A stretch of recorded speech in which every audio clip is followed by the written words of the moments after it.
Buenos días, ingeniero y compañeros. Somos el grupo número 1. Nuestro tema es todo acerca del hardware.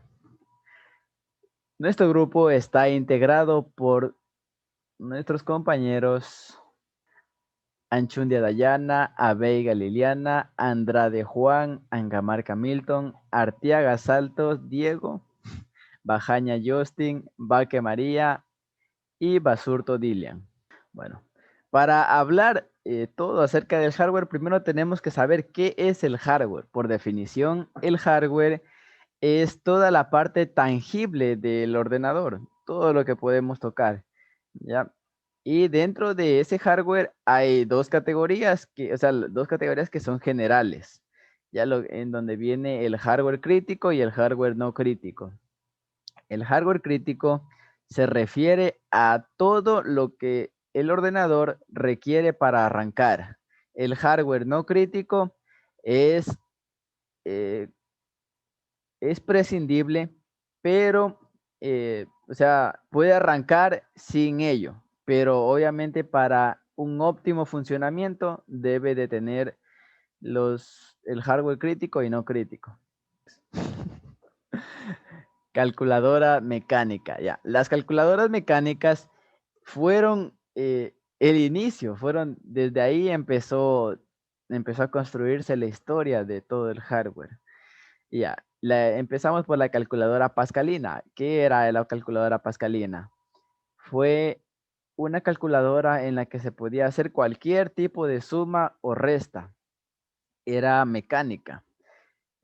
Mediante unas perillas que tenían un relieve, tenían ahí un número, eh, eran basadas en los relojes de esa época. Se las movía y podían hacer sumas o restas. Y luego, después de eso, surgió la calculadora de Leibniz, después de unos años de descubrimiento y, bueno, por parte del filósofo matemático Leibniz. eh, Él lo que hizo es mejorar la calculadora pascalina. ¿Qué hizo? ¿Qué hizo de nuevo? A ver, él obviamente podía sumar, restar, pero él inventó una ruedita que él la patentó y se llamaba la rueda multiplicadora. Esa rueda permitía hacer multiplicaciones y divisiones mediante sumas sucesivas. Ya. Y de ahí pasamos, ya después de bastantes años de desarrollo, pasamos a la computadora electromecánica, la SUSE Z3. Ya. ¿Qué tenía de interesante la SUSE Z3? La SUSE Z3 era la primera computadora binaria. Era una computadora que fue creada para fines militares. Fue un ordenador creado a fines de la Segunda Guerra Mundial. Era completamente programable y se la categorizó que era una máquina completamente Turing. ¿Ya? También tenía lo que era el sistema binario. ¿Y qué es el sistema binario? Es el uso de dos símbolos para representar cualquier cantidad de números mediante el 0 y el 1. ¿Qué quiere decir? Que podemos representar cualquier cantidad haciendo el uso del 0 y el 1, donde 1 es encendido y 0 es apagado. ¿Ya? La SSEM, ¿ya? La conocieron como la Baby porque era bastante más sencillo decirle así, pero en realidad sus siglas significan Manchester Small Scale Experimental Machine, diseñada por Frederick Williams y construida por Tom Kilburn. Fue la primera computadora electrónica del mundo capaz de programar e capaz de tener programas e instrucciones en su memoria. ¿Ya? Contaba con una longitud de palabras de 32 bits, un almacenamiento principal de acceso aleatorio de 32 palabras inicialmente, extendible hasta 8192 palabras, una velocidad de cálculo de 1.2 milisegundos por instrucción.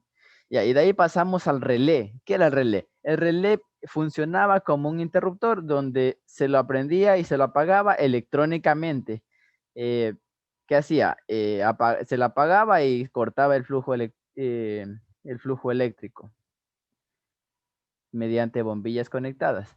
Y luego, después de cierto tiempo de avance científico, se crearon las válvulas de vacío. Eran bastante más pequeñas que el relé y eran más óptimas para su uso. Ya, ¿qué hacían ellas? Podían amplificar, conmutar o modificar señales eléctricas mediante el control del movimiento de electrones en un espacio vacío. Ya, eso hacían, ya. Y de ahí pasamos a los transistores, que fue uno de los mejores inventos. Ya, por parte del físico estadounidense Sherlock Williams. Ya, fue galardonado con el premio Nobel en el año 1956. Creados en los laboratorios Bells, los transistores hacían lo mismo que el relé y que las válvulas del vacío, pero eran de proporciones bastante más minúsculas. Y con ello se pudieron hacer computadoras bastante más pequeñas a bastante menor costo. Y se las implementa ahora en los silicios. A continuación, tipos de computadoras por parte de Anchundia Dayana. Ya, yo voy a hablar sobre los tipos de computadoras. Entre ellas tenemos lo que son las supercomputadoras. ¿Qué son las supercomputadoras? Estos son un conjunto de ordenadores muy poderosos conectados entre sí para aumentar su capacidad de forma exponencial. Una computadora más potente se encuentra en la Universidad Nacional de Tecnología de Defensa de China, llamada Danjitu. La segunda computadora más potente se encuentra aquí en Ecuador, en la ciudad de Riobamba, en la Universidad Yachay, llamada Cainguán. El segundo que vamos a hablar va a ser de mainframes. Estos, también conocidos como macrocomputadoras o computadoras centrales, son capaces de procesar millones de aplicaciones a la vez. Por estas son utilizadas principalmente por entidades gubernamentales y empresas que manejan grandes cantidades de información. La misma pueden funcionar con muchos sistemas operativos a la vez y servir para gestionar las actividades de varios términos virtuales. Estos necesitan refrigeración para que su sobrecalentamiento cueste varios miles de dólares. 3. Las computadoras personales. Las computadoras personales tienen su origen de los equipos construidos en 1970 y que en un principio se llamaron microcomputadoras. Estas se caracterizan por tener un microprocesador y están diseñadas para cumplir las tareas más comunes de la información actual.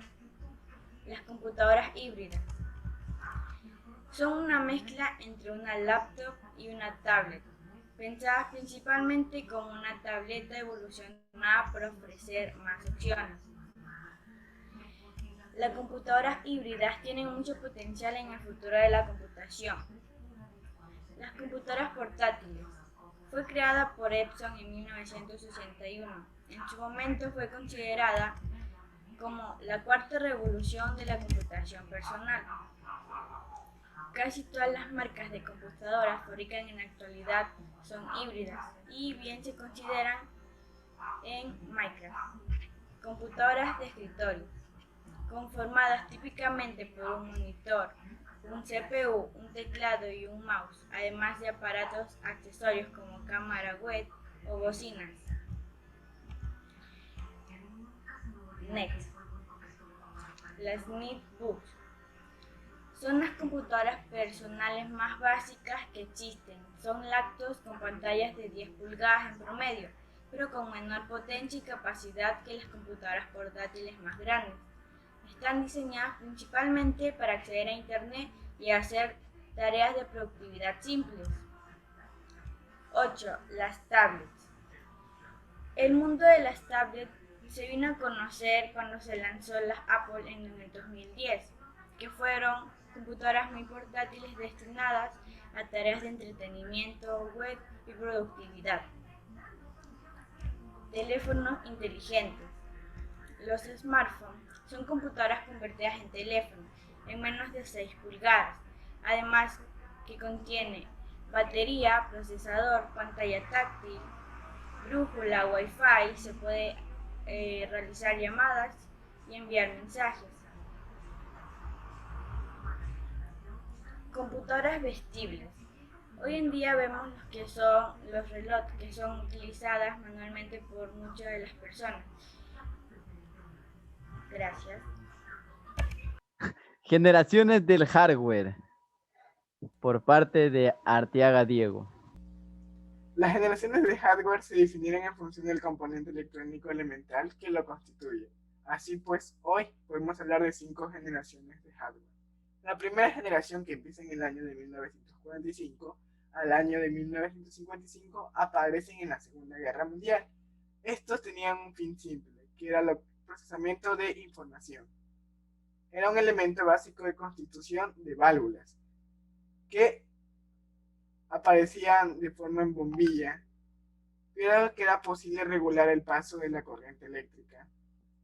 Cuanto a la segunda generación de 1955 a 1965, el elemento característico es el transistor, que permitía ser más fiable y menos costoso.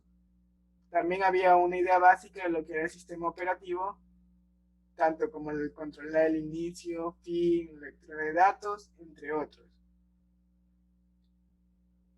Al programar en esta generación se escribía a través de un lenguaje llamado Fortran, que era el primer lenguaje desarrollado en esta generación. Era a través de un proceso donde se llenaba una cinta de trabajos de varios usuarios y era llevada a una máquina potente que la ejecutaba. Cuanto a la tercera generación, presentó un gran cambio. En estas aparecían de 1965 a 1980, que eran a través de circuitos integrados como el chip de silicio, que se transformaba en múltiples transistores de un circuito. Se introducían también conceptos como la multiprogramación, el spooling o el tiempo compartido. Al igual aparece el sistema de multis. La cuarta generación. Oh, hermano, me pasa los diapositivos esta mano. Vi que iba embalado. Bueno, tercera generación cabe de inicio en el año de 1965 y termina en el año de 1980. Aparecen los primeros circuitos integrados como el chip de silicio, en el cual se integran múltiples transistores en un circuito. Al igual se desarrolla el segundo sistema, o conocido como el segundo lenguaje, que era el multix, que permitía hacer múltiples trabajos, como su propio nombre lo dice. Al igual se introducía el concepto de multiprogramación. Cuanto a la cuarta generación, que inicia en el año de 1980 al año de 1966, presentaban lo que eran los microprocesadores. Estos eran transistores en cuanto a la información. Su arquitectura fue dependiente del creador de von Neumann en un único chip. Al igual, daba vida a lo que era el primer microprocesador, que fue creado por Intel en el año de 1971 y ejecutaba 92.000 instrucciones por segundo. Para terminar, aparece el sistema operativo en red y el sistema operativo distribuido. La quinta generación empieza en el año de 1997 hasta la actualidad. No hay tantos avances en cuanto a la anterior generación, sino su arquitectura disminuye, pero aumenta lo que es el procesamiento, tanto como la integración de transistores a un único chip. También basa lo que es la inteligencia artificial, la robótica, los sistemas expertos y las redes de comunicación, como un avance hacia la era tecnológica. Dispositivos de entrada y de salida, por parte de María Baque. Buenos días, voy a dar el concepto de dispositivo de entrada y salida. Siguiente, por favor. El dispositivo periférico de un computador sabemos que es capaz de interactuar con los elementos externos a ese sistema de forma bidireccional. Es decir, Esto permite que sea ingresar la información desde un sistema externo y cómo emitir información a partir de ese sistema. También son aparatos electrónicos que son conectados a la computadora eh, a través de sus ranuras que son de entrada y salida y son los medios con el cual el usuario se comunica en el sistema de procesamiento de información. Su función. Sabemos que la función de aquello es leer o grabar de manera permanente o virtual todo aquello que se haga con la computadora para que pueda ser utilizado por los usuarios u otros sistemas. También es un periférico de entrada y salida en el cual se utiliza de almacenamiento y luego de eso ser procesado por la unidad central de procesamiento, la cual genera la salida de información. Periférico de entrada. Esto nos permite introducir datos o información a una computadora para que esto los procese u ordene. Los periféricos son elementos fundamentalmente para un sistema informático, pero sin embargo, al ser fuentes primordiales, de entrada se pueden considerar como extensiones en un sistema. Como pueden visualizar, encontramos lo que es el ratón óptico y teclado, escáner, micrófono, palanca de mando y también tenemos controlador de videojuegos. Todos estos dispositivos que están conectados a la computadora son controlados por el microprocesador. Periférico de salida. Siguiente. Ya. Estos periféricos de salida reciben información procesada por la CPU y se reproducen de modo de que sea perceptible por el usuario. Como pueden visualizar, encontramos los monitores y proyectores, LED, impresora y tarjeta de sonido. Gracias.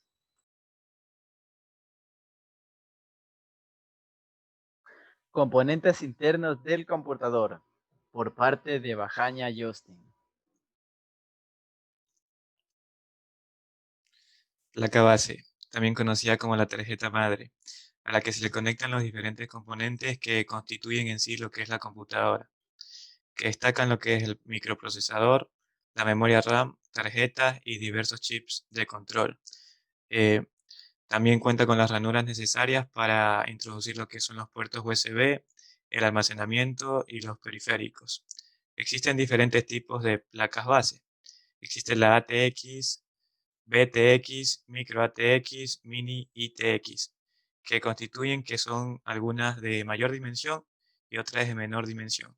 Unas tienen tecnología antigua y otras tienen tecnología reciente. Siguiente. Siguiente. La CPU o microprocesador es uno de los componentes más importantes de la computadora. Está compuesto o constituido por millones de transistores. Es la que procesa toda la información. Es por eso que se la considera como el cerebro de la computadora. Parámetros de microprocesador. Para calcular el rendimiento de la CPU se tienen en cuenta varias características, lo que es la frecuencia de reloj, la velocidad del bus y la memoria caché. La frecuencia de reloj entre los 2 y 4 GHz está bien, ya que no se necesita más frecuencia para que alcance una mayor capacidad de proceso. Velocidad del bus es la que comunica el microprocesador con el NOR bridge, que se le denomina Front Side Bus. El NOR bridge en español es Puente Norte. Es uno de los circuitos integrados más importantes de la computadora. Esta aquí conecta lo que es el CPU con los componentes principales de la computadora. La memoria caché. La memoria caché es más rápida que la memoria RAM. Acelera el rendimiento dado que almacena los datos que se prevé que se van a utilizar. Next. La memoria RAM. La memoria RAM es una memoria temporal en la que guarda los datos en ese momento actual y luego los borra. Su capacidad de almacenamiento se mide en megabytes y múltiplos. El requerimiento necesario depende mucho para lo que se vaya a usar la computadora. Si se va a usar para uso de oficina, se necesita entre 2 y 4 GB de RAM. Si es para un uso exigente, entre 8 y 16 está bien. Existen también diferentes tipos de memoria RAM. La DDR2 SDRAM, la DDR3 SDRAM y la DDR4 SDRAM. Todas tienen diferentes frecuencias. Next. El disco duro. El disco duro es un dispositivo no volátil que ocupa el sistema de grabación digital y funciona con la tecnología magnética. Esta funciona con platos y discos magnéticos. Se le denomina disco duro mecánico y su funcionamiento es así. El disco de estado sólido. Este guarda la información también digital, pero lo hace de una manera más eficiente que también aumenta el rendimiento de la computadora. Por ejemplo, si se va a abrir un programa que está en el disco de estado sólido, se va a abrir mucho más rápido que si estuviera en un disco duro mecánico. Igual el Windows encenderá mucho más rápido. La tarjeta gráfica. La tarjeta de video o aceleradora gráfica es la que permite al contenido multimedia desarrollarse a una calidad y resolución gráfica exigente. Gracias.